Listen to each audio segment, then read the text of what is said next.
سلام. من میخوام تو این ویدیو به شما آموزش بدم که چجوری با استفاده از یه شیشه‌ای که قراره بره توی سطل آشغالی یه دونه گلدون خیلی قشنگ درست کنیم. برای این کار احتیاج داریم به خمیری که بتونیم فرمش بدیم. این خمیر مجسمه سازیه. توی اکثر مغازه‌ای که برای کار هنری و اینا میفروشن وجود داره و اینا. این خمیر رو با یه وردن صافش میکنیم به اندازه گلدونمون.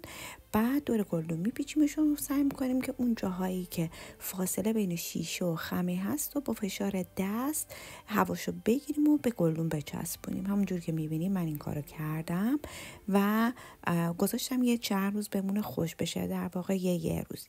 بعد شروع میکنیم با استفاده از رنگ اکریلیک که با نمک یا بیکینگ پودر قاطیش کردین کل گلدونتون رو رنگ میکنین. به خاطر چی با نمک قاطی میکنی یا با بیکینگ پودر؟ به خاطر اینکه بتونیم یه ذره به این یه حالتی بدیم، یه انگار که مثلا مثل سفال مانند باشه، یه گلدون بشه که تا انتهای کار اینم گلدونه قشنگمون. مرسی.